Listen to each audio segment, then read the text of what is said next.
నెలకి 50,000 నుండి 60,000 ఆదాయం రన్ టైలర్ యాప్లో ఆర్డర్ కంప్లీట్ చేసి పేమెంట్ పొందండి.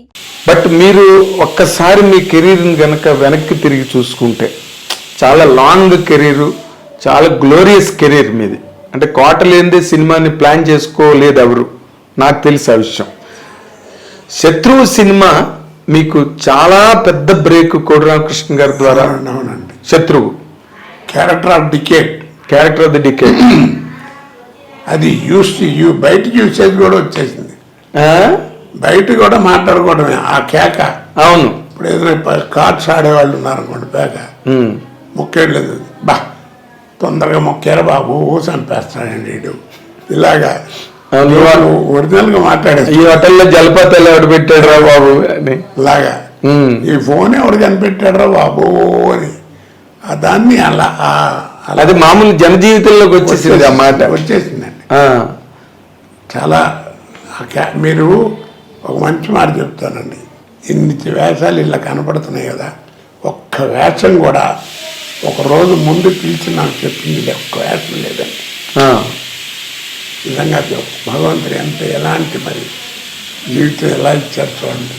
ఒక్క వేషం ఒక గంట ఎంత వెళ్ళటం, పక్కన కూర్చోండి ఇట్లా అనుకుంటున్నాం, కోటగారు మీకు కూడా ఏమైనా బ్రెయిన్లో ఏదైనా ఉంటే చెప్పండి, బాగుంటే పెట్టేద్దాం ఇరికిద్దామని ఇంప్రూవైజేషన్ చేసుకో తప్ప వెళ్ళిపోవటం. అంటే మీరు ఒక అంటే నేను ఎందుకంటే ఇంకో ఎంత చెప్తాను నేను, కొన్ని సినిమాలు పేర్లు చెప్పకూడదు, పైవాడి డైలాగు కిందవాడి డైలాగు ఉండేది, మధ్యలో కోట లేకపోతే క్యారెక్టర్ పేరు ఉండేది కదా, కోట చూసుకుంటాడని రాసేవారు. అది డైలాగ్ మీది. అక్కడ డైలాగ్ కోట చూసుకుంటాడు అన్నది మీ డైలాగ్. మీరు వచ్చి ఫిల్ చేసుకోవాలి, ఫిల్ అప్ ది బ్యాంక్స్. అంటే పెద్ద పెద్ద వాళ్ళ చిరంజీవి గారి హీరో అలాంటి సినిమాలు కాదు, ఒక మీడియం రేంజ్ సినిమాలు ఉంటాయి కదా. అవును, మీడియం రేంజ్. మీరు మీ కెరీర్లో సరే కాదు, నన్ను ఎప్పుడన్నా ఒక 5-6 సినిమాలకు మాత్రం ముందు పిలిచి మాట్లాడారండి. అది ఏంటంటే బట్టతల అయ్యిండ చూడండి, న్యాచురల్ జంజాల గారి సినిమా వాటిలో బట్టతల. అవును, జయకృష్ణ గారు వాళ్ళు అంటే యాక్చువల్ చేయించారు క్రాఫ్ అలా బట్టతల్లాగా, మాకు న్యాచురల్ ఏం కావాలండి విగ్గులు పెట్టాను. అప్పుడు పిలిచి ఏమేమి సినిమాలు ఉన్నాయి ఏంటి, ఎక్కడ గ్యాప్ వస్తుంది మీకు ఏంటి ఆలోచన చేశారు. ఓ 3-4 సినిమాలు అంటారు. జంజాల్ గారు అంటే ఇప్పుడు నిన్న మొన్న ఎప్పుడో మీరు స్టేట్మెంట్ ఇచ్చారు, ఆయన అక్షరాలు 3 లక్షలు సంపాదించారు ఒక స్టేట్మెంట్. మీరు జంజాల్ గారి సినిమాలంతా ఒక వరోడి, తర్వాత మీరు చేసిన ఇప్పుడు కోడి రామకృష్ణ గారు శత్రువు, ఈ కమర్షియల్ ఓరియంటేషన్ అంతా ఇంకో పద్ధతి. ఈ రెండిట్లోని దేన్ని మీరు బాగా ఎంజాయ్ చేశారు సార్? జంజాల్ గారి స్కూల్నా లేకపోతే ఈ కమర్షియల్ స్కూల్నా?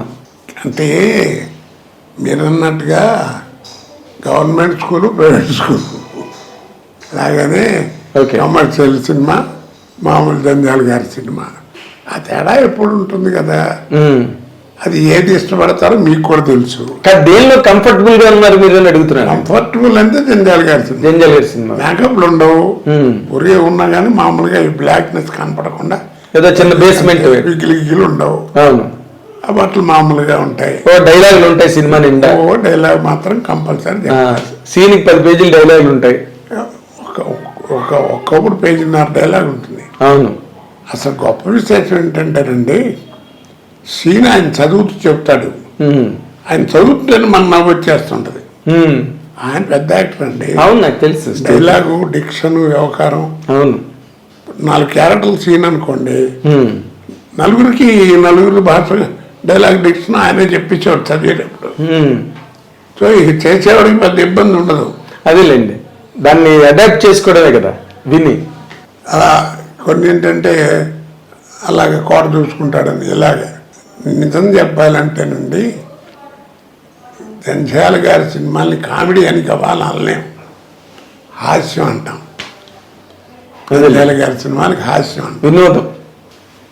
హాస్యం అనే మాటే వస్తుంది, ఓకే, కామెడీ అని రాదు. అవును. ఇప్పుడు ఏంటంటే ప్రతివాడు కమెడియన్ అంటారు. ఇది కామెడీ, అది హాస్యం. ఓకే. బట్ ఆయన తర్వాత ఆయనలో గొప్పతనం ఏంటంటే అక్షరం 3 లక్షలు సంపాదించాను. ఎందుకన్నానంటే ఆవిడ పేరు అన్నపూర్ణ, ఆయన బాగా కమ్మగా వండి పెడుతుంది. బాలుగారు నేను చాలామంది చాలాసార్లు కలిసి వ్యవహారంలో కూర్చుని కాసేపు భోజనం చేయటం వ్యవహారం చాలాసార్లు పట్టుదలగా పట్టుదలగానే అరే గట్టిగా రసం సాంబార్తో పాటు ఇంకో లిక్విడ్ కూడా మజ్జిగ పులుసులాగా ఏదో కాల్షియం కమ్మగా ఉండదు, మామూలుగా ఉండదండి భోజనం. అంత బాగుండేది. రాత్రి మగళ్ళు ఎప్పుడైనా కాదు ఉంటే పిలిచేవాడు. వెళ్ళిపోవడం ఆయన పిలిచారంటే. బాలుగారు మీరు బాలుగారు అంటే అలా బాలుగారు కూడా వచ్చేవాడు అప్పుడప్పుడు. అదేలేండి చెప్తున్నా. ఆయన ఎవరు ఖాళీగా ఉంటే వాళ్ళు ఫోన్ చేయడం, రా ఖాళీగా రా ఇంకా గజమా కానీ కబుర్లు. ఆయన ఎందుకంటే నాకు నచ్చేది అలా భోజనం చేసాం. ఆయన అక్షరం నిజంగానండి. ఆయన రచనలో 2 ముక్కలు చెప్తాను. అక్షరంలో అమ్మతనం ఉంటుంది ఆయన రచనలో. ప్రతి అక్షరంలోనూ మదర్ టంగ్ అన్నట్టుగా ఉంటుందండి. అదేలేండి. భాష పడికట్టు మాటలు ఉంటాయి. పదప్రయోగం తెలుగు భాష ఎంత కమ్మగా ఉంటుందని అనిపిస్తుంది. ఎంత గొప్పదంటే సీన్లో ఆ సినిమా పేరు నీకు నాకు పెళ్ళి అంట అనుకుంటా. రత్నాసాగర్ గారు గంగా భాగీరథి సమానరాలు వేషం వేసింది. డైలీ పాపం ఆవిడ కూడా చేయించుకునేది. నేను బట్టతల వ్యవహారం. వాళ్ళు కలుసుకుని మాట్లాడుకుంటూ ఉంటారు. వాళ్ళు ఏంటంటే క్యారెక్టర్ల ప్రకారం 40 సంవత్సరాల క్రితం వాళ్ళిద్దరు లవర్స్. కపర్ది అనే క్యారెక్టర్. కపర్ది అని ఈ పేరు కపర్ది. ఊరికి ఇరిటేట్ అవుతుంటాడు. అవును. అదేంటంటే కామెడీ. వాళ్ళిద్దరూ పారిపోతామని పెళ్లి చేసుకోవడం వెళ్ళిపోతాం. డైలాగ్ రూపాయన వస్తుంది. వెళదామని వస్తే వీడికి మన రైల్వే గేట్ వస్తే బస్సు అవుతుంది. వీళ్ళు లక్ష్యంకి వచ్చి పూర్తి చేసుకొస్తాను అన్నారు. అంటే ఇప్పట్లాగా మనకి వాష్రూమ్లో లేవు కదా. అవును. ఇక్కడ తుప్పల్లోకి ఎక్కడికో పోతాడు. వీడు తిరిగి వచ్చారు కూడా గేటు తీస్తారు, బస్సు వెళ్ళిపోతుంది. అట్ట విడిపోతాడు. ఆ విడిపోయిన వాళ్ళు 40 సంవత్సరాల తర్వాత కలుస్తారు. అంటే ఇద్దరు కబుర్లు చెప్పుకుంటారు. కామెడీ చూడండి. అందుకే ఆయన హాస్యం అందించి ఓ మంచి మాట చెప్తారు. మాట్లాడుకుంటూ ఉంటారు ఇద్దరు. అప్పుడు అట్ట చేశాడు, దేవుడు అట్ట చేశాడు కబుర్లు చెప్పుకుంటూ గబాల మధ్యలో అడుగుతాడు అన్నమాట. జనరల్గా రచన జరిగింది. మీ హస్బెండ్ ఎప్పుడు పోయాడు, మీ భర్త ఎప్పుడు పోయాడు, లేకపోతే నీ వైద్యం ఎప్పుడు వచ్చింది, ఇలా ఉంటాయి కదా. ఆయన వాడతాడండి పదం. ఎంత గొప్ప పదం అంటే మాట్లాడుతూ అన్నట్టు నీ కళ తప్పి ఎన్నాళ్ళు అయిందంటాడు. కళ తప్పి నీ కళ తప్పి ఎన్నాళ్ళు అయింది, భర్త పోయి ఎన్నాళ్ళు అయిందని కానీ వైద్యం ఎప్పుడు వచ్చిందని కానీ ఏముండదు. అదే మరి నీ కళ తప్పి. అంత మంచి మాట. ఆ తెలుగుదనం అండి. అదే మీరు అమ్మదనం అన్నారు కదా, అందుకు పడిపోయేది ఎవరైనా. ఆ క్యారెక్టర్ నా నోటంటే వస్తుంది ఆ మాట. ఆ రోజుల్లో నేను ఎన్నిసార్లు తలుచుకున్నాను. అందుకనే అప్పటి నుంచి నాకు ఆయనంటే నాకు తెలుగుదనాన్ని వాడతారండి. అదే తెలుగు మాటలు, తెలుగు నానుడులు, తెలుగు పడికట్టులు, మన ఇళ్లలో వ్యావహారికంగా మాట్లాడుకునే మాటలు. ఆ తిట్లు, గ్రామీణ వాతావరణంలో తిట్లు. హై నాయక అని వచ్చిన మంచి దాంట్లో సూర్యకాంతం గారు అచ్చు బామ్మ మాట్లాడినట్టే ఉంటుంది. అవును, మన ఇళ్లలో. అవును. ఏడ్చేలా కాదు హాయ్ అని ఇట్లా మాట్లాడుకుంటారు. అవును. చెప్తున్నా.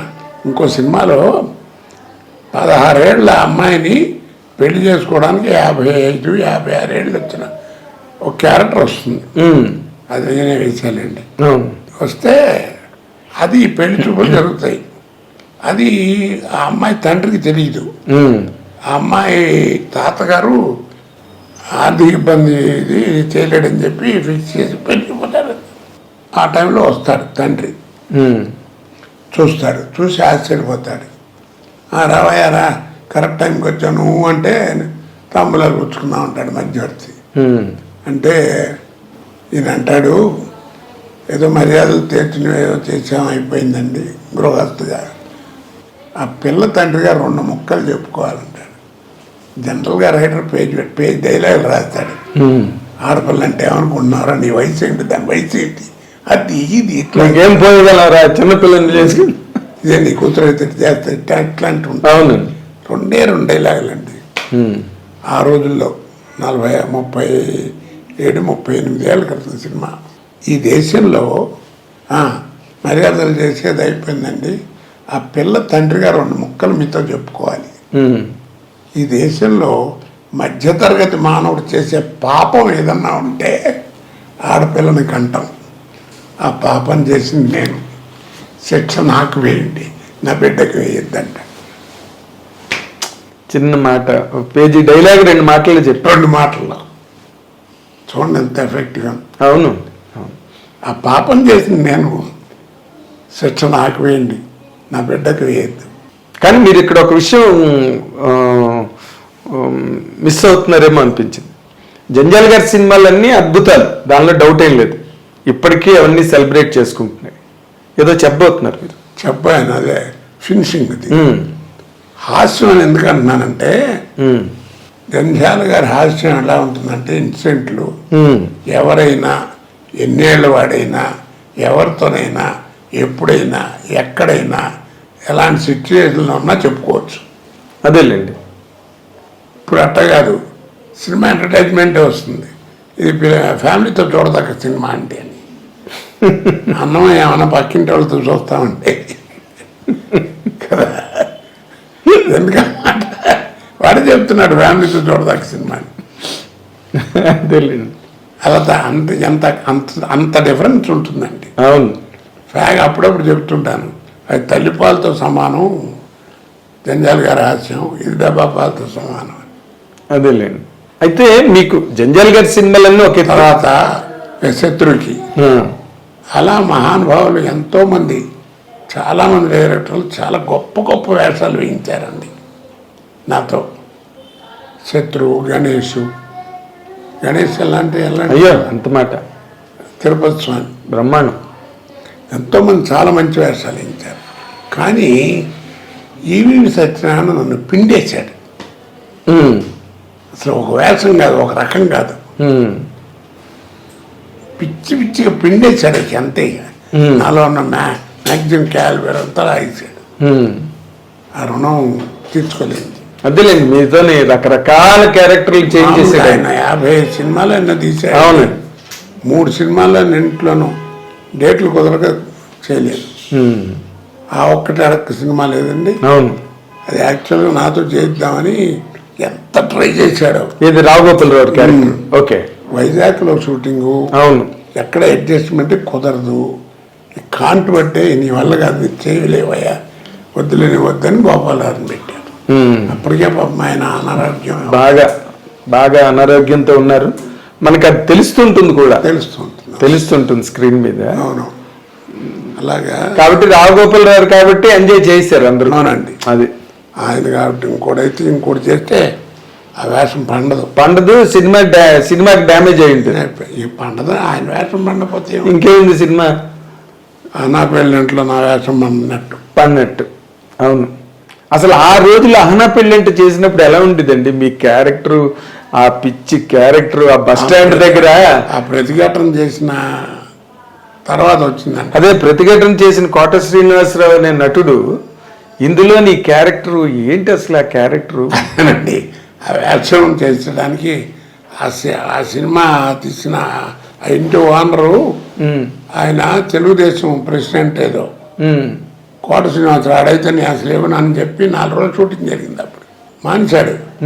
అప్పుడు ప్రొడ్యూసరు రామానాయుడు గారు ఆ సినిమా అట్లాంటిది ఏం కాదండి, ఈ సినిమా కాళ్ళు ఉంటుంది, నా మాట వినండి. ఒక రోజు చేసిన సినిమా మళ్ళీ చేయించాడు ఆయన కూర్చోబెట్టి. ఆయన అప్పుడు నమ్మి ఇచ్చాడు, కంటిన్యూ చేయించాడు. బంగ్లాదేశ్ సినిమా ఏమో అనుకున్నారు అనుకుని గొడవ. అసలు ఆ సినిమా అసలు ఎట్లా, అసలు ఆయన అదే చెప్పేదండి. ఆయన ఊహలకి ఇది మనం పట్టుకోలేము. అదే